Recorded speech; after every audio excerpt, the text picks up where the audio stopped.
बिस्मिल्लाहिर्रहमानिर्रहीम। अस्सलाम वालेकुम। ये आपका अपना डिजिटल प्लेटफॉर्म है। मैं तारिक मतीन हूँ। वल्लाहु खैरुल माकिरीन। अल्लाह सबसे बेहतर तदबीर फरमाने वाला है, वही बचाएगा मेरे देश को बलाओं से, जो बारिश में शजर से घोंसला गिरने नहीं देता, क्योंकि उसकी तदबीर तमाम तदाबीर की इमाम है। फड्डा वजीरों के दरमियान गिरेबान पकड़ना, बकौल शहजाद अकबर साहब के तो लड़ाई में बेगैरता तक का लफ्ज़ आ गया। ये सब कुछ हो जाना दफ्तर खारजा ख्वाजा आसिफ साहब को झुटला रहा है। ख्वाजा आसिफ साहब दफ्तर खारजा को झुटला रहे हैं। इस तमाम तर सूरत हाल में मलबा ऐसा लग रहा था कि गिर पड़ा है, और इन लोगों ने डेलिबरेटली शायद ऐसा किया आसिम इफ्तिखार साहब पे, क्योंकि उनको कहा गया कि इनके लिए आप पास निकलवाइए, तो वो पास निकलवा दिया गया, उनका नाम दे दिया गया। ये सब कुछ चल रहा था। इसमें शमा जुनेजो साहिबा ने ख्वाजा आसिफ साहब को कहीं का नहीं छोड़ा है। मैं आपके सामने सबसे पहले इसी हवाले से तफसीलात रख देता हूँ। शमा जुनेजो साहिबा ख्वाजा आसिफ साहब की उस इंटरव्यू के बाद जिसमें वो शहजाद इकबाल साहब के प्रोग्राम में आए, ट्विटर पे आए, हर जगह शमा जुनेजो साहिबा साहब को गंदा कर दिया, तो अब उन्होंने आकर बताया ट्विटर पे, मैं पिछले कई महीनों से पाकिस्तान और वजीर आजम साहब, फिर उन्होंने टैग किया वजीर आजम को, के लिए काम कर रही थी। पाक भारत जंग के दौरान मेरे पॉलिसी ब्रीफ्स, एडवाइस और पॉइंट्स सब कुछ रिकॉर्ड का हिस्सा है और महफूज है। मुझे वजीर आजम साहब ने अक़वाम मुत्तहिदा की तकरीर लिखने का टास्क दिया और ख़ुद वफ्द का हिस्सा बनाया।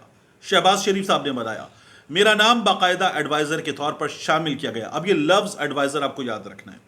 और मेरा सिक्योरिटी पास भी इसी हवाले से इशू किया गया। मैंने उनकी टीम के साथ मिल के दिन रात काम किया। मैंने उनके साथ सफ़र किया, यानी पीएम की बात हो रही है, और उनकी टीम के साथ एक ही होटल में क़याम किया। फिर ये जो चर्चिल होटल जहाँ पर मेरे पास सीक्रेट फाइल्स थी, उनकी बिल गेट्स जैसी अहम तरीन साइडलाइन मीटिंग्स का हिस्सा बनी और जिनकी फुटेज टीवी पर भी आई। क्लाइमेट कॉन्फ्रेंस में वज़ीर आज़म साहब के पीछे मैं और इसहाक डार साहब बैठे हुए थे, जिनकी मिनिस्ट्री ने मेरे बारे में ट्वीट किया कि मैं वफ्द का हिस्सा नहीं थी। कॉन्फ्रेंस के बाद मुझे प्रोटोकॉल टीम वाले एआई कॉन्फ्रेंस में ले गए, जहां ख्वाजा आसिफ के पीछे बिलाल, वो जो बिलाल बिन साकिब साहब हैं, मोमिन साकिब के भाई, तो बिलाल और मैं सारा वक्त न सिर्फ साथ बैठे रहे, बल्कि बिलाल नई तकरीर भी लिखते रहे। उस तकरीर के बाद हमने मिलके चाय पी, गाड़ी के इंतजार में 40 मिनट साथ बैठे, दोबारा तस्वीरें ली और एक ही कार में तीनों साथ होटल वापस आए। ख्वाजा आसिफ, बिलाल, शमा जुनेजो, 40 मिनट साथ चाय पीना, तस्वीरें बनाना, 40 मिनट साथ होना, और ख्वाजा साहब कह रहे हैं मैं नहीं जानता, मैं इन खातून को नहीं जानता। फिर वो कहती हैं ख्वाजा साहब कार में पीछे मेरे साथ बैठे, यानी बिलाल आगे बैठे, पीछे शमा जुनेजो साहिबा और ख्वाजा साहब पीछे बैठे। आखिरी दिन वज़ीर आज़म की तकरीर के वक्त भी मैं सबके साथ अक़वाम मुत्तहिदा में थी, जहां ख्वाजा आसिफ मेरे सामने बैठे हुए थे और हम सब ने मिलकर वज़ीर आज़म के लिए तालियां बजाईं। वज़ीर आज़म की तारीख़ी तकरीर सिर्फ मेरी लिखी हुई नहीं थी, हम सब के टीम वर्क का हिस्सा थी और हम सब की मेहनत शामिल थी। मेरी वापसी की फ़्लाइट भी पहले ही तय थी। ये जो चल रहा है ना कि इनको वापसी के सफ़र में उतार दिया गया कि अब आप एयरफोर्स वाले तैयारे में नहीं जाएंगी, तो कह रही है मेरी वापसी की फ़्लाइट भी पहले ही तय थी और मुझे मिशन प्रोटोकॉल वाले खुद एयरपोर्ट तक ड्रॉप करने आए। पाकिस्तान का सिफारती अमला खुद ड्रॉप करने पहुंचा। अब ख्वाजा साहब ऐसे बयान क्यों दे रहे हैं और किस एजेंडे के तहत अपनी हुकूमत के एक तारीखी दौरे को बदनाम कर रहे हैं, वो वज़ीर आज़म साहब को उनसे पूछना चाहिए, क्योंकि उनकी अथॉरिटी चैलेंज हुई है। यानी वो कह रही है कि मैं हर जगह अगर वज़ीर आज़म के साथ थी तो अथॉरिटी तो चैलेंज हुई है वज़ीर आज़म की, मेरी नहीं। फिर शमा जुनेजो साहिबा ने ये तस्वीर अपनी शेयर की कि मेरा पास इशू हुआ, इस पर एडवाइज़र लिखा हुआ है। फिर शमा जुनेजो साहिबा ने जो बताया ना, बिलाल, मैं, ख्वाजा आसिफ साथ थे, तो ये तस्वीर भी शमा जुनेजो साहिबा ने शेयर कर दी कि वो बिलाल और ख्वाजा आसिफ साहब मौजूद थे। तो उन्होंने तो सारी चीज़ें सामने रख दी। ख्वाजा साहब को उन्होंने कहीं का नहीं छोड़ा। शमा जुनेजो साहिबा ने ख्वाजा आसिफ साहब को कहीं का नहीं छोड़ा। ख्वाजा साहब, फिर उसके बाद दफ्तर खारिजा, तमाम लोग अजीब व गरीब ऊट पटांग बातें कर रहे हैं। तमाशा बनाया गया है पाकिस्तान का। और ये खातून जो है, इनके पास सीक्रेट फाइल्स कैसे थीं, अब बहुत सारी चीज़ें हैं जिनका शहबाज शरीफ साहब को जवाब देना होगा, सामने आना चाहिए। सिर्फ आसिफ इफ्तिखार साहब पे मलबा डालने की कोशिश नज़र आ रही थी हमें, ऐसा नहीं हुआ। अच्छा, अब मैं आपके सामने कुछ मज़ीद चीज़ें रखूँ इस मामले में, हम आगे जाकर बात करते रहेंगे। जाहिर है कि अभी प्राइम मिनिस्टर ऑफिस भी इस सवाल का जवाब देगा, बताएंगे।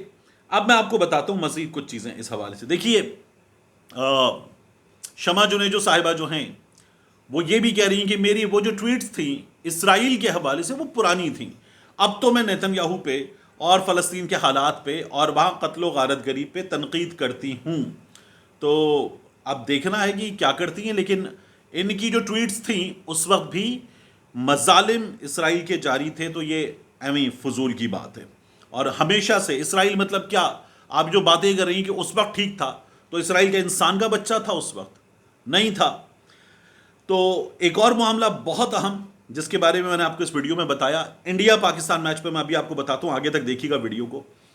हमारे यहाँ एक अहम सरकारी अफसर जिसका नाम अभी जाहिर नहीं किया जा रहा, उसके हवाले से तफ्तीश हो रही है। एक हाई प्रोफाइल शादी का केस है, और ये केस जो है ये अब जो हमारा फेडरल बोर्ड ऑफ रेवेन्यू है उसको मिल गया है। 6 पुरतायुश तकरीबात, लग्जूरियस, महंगी, तकरीबन 25 करोड़ के करीब इस शादी पर खर्च हुए हैं।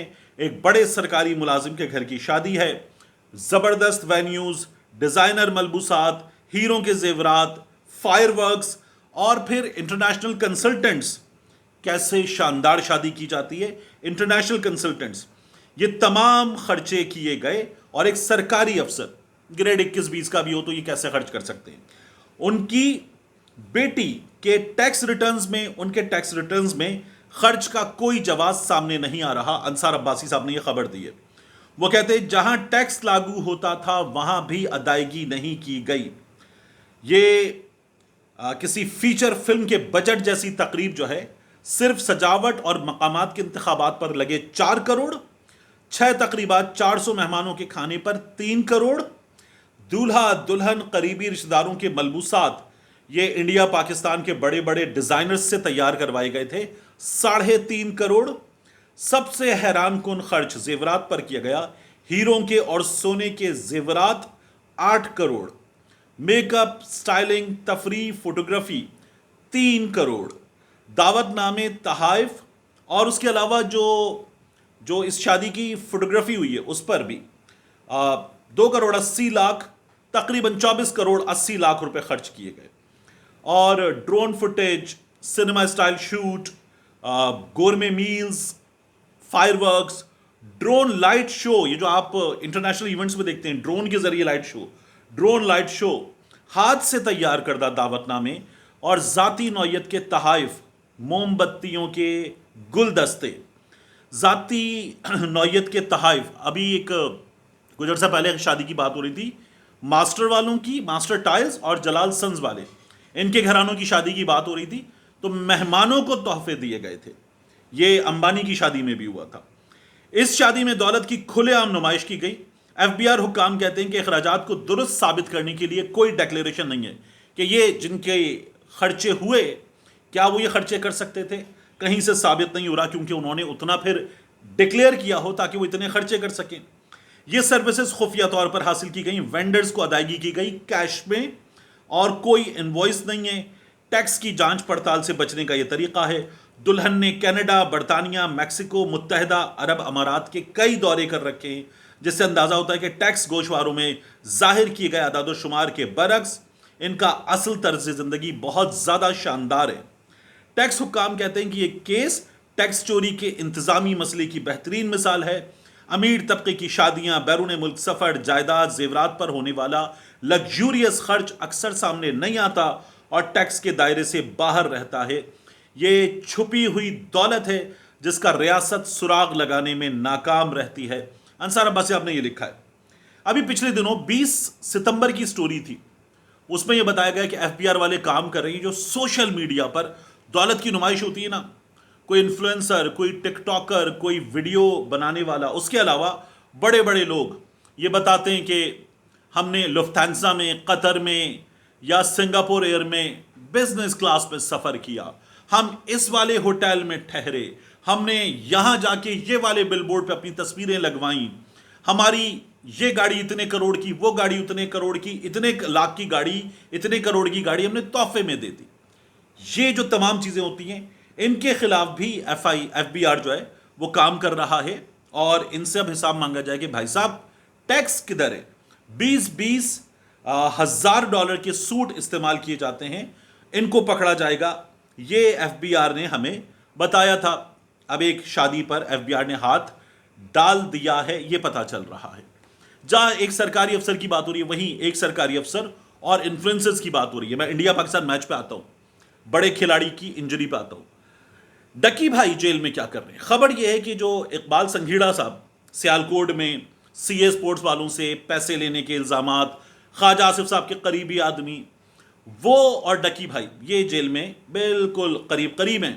اور جب بیرکس کھل جاتی ہیں اور فجر کی نماز کے بعد اب آپ باہر گھوم سکتے ہیں, مغرب کی نماز پڑھنے کے بعد واپس آپ کو آپ کی بیرک میں بند کر دیا جائے گا. تو اس تمام عرصے میں جب کھل گئے تو ڈکی بھائی بھی جیل میں اور سنگھیڑا صاحب بھی جیل میں, تو یہ لوگ جو ہیں وہ جیل میں ایک دوسرے سے بڑا انٹریکٹ کرتے ہیں. اور سنگھیڑا صاحب جاننا چاہتے ہیں کہ یار یہ یوٹیوب چینل کیسے بنتا ہے, کیسے چلتا ہے, ویوز کیسے آتے ہیں, انکم کتنی ہوتی ہے, کیا ہو کہ انکم زیادہ ہو, کیا ہوتا ہے تو کوئی خاص انکم نہیں ہوتی, لوگ اتنا کچھ کرنے کے باوجود بھی یوٹیوب سے کچھ کما نہیں پاتے, یہ کیسے ہوتا ہے؟ یہ سوال اقبال سنگھیڑا صاحب کے, ان کے ڈکی بھائی جوابات دے رہے ہیں, یہ پتا چل رہا ہے. دلچسپ ہے. سنگھیڑا صاحب جو ہیں وہ ان کے پاس بہت پیسے ہیں, ڈکی بھائی کے پاس بھی بہت پیسے, اور اللہ اور دے, لیکن جائز طریقے سے جس کے آپ تمام تر ٹیکس وغیرہ ریاست کے ادا کریں اور اس کو جائز بنائیں, حلال بنائیں. آخری چیز, انڈیا پاکستان فائنل آج ہو رہا ہے. دل بری طرح سے دھڑک رہا ہے, ڈر لگ رہا ہے جو پچھلے کچھ عرصے میں ہماری ٹیم نے کیا ہے اس کی وجہ سے.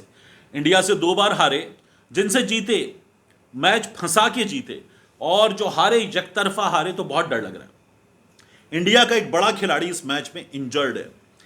لاسٹ میچ میں غالباً if I am not wrong, میں بہت کم دوسرے میچز کو فالو کرتا ہوں, اور اب کرکٹ اس طرح سے فالو نہیں کرتے, انڈیا پاکستان میچ فالو کر لیتے ہیں ہم لوگ. تو جو جسپریت بمراہ ہے اس کو نہیں موقع دیا گیا تھا. اب شیوم دوبے اور جسپریت بمراہ یہ 2 کھلاڑی پچھلے میچ میں نہیں کھیلے تھے, یہ آج واپس آ رہے ہیں.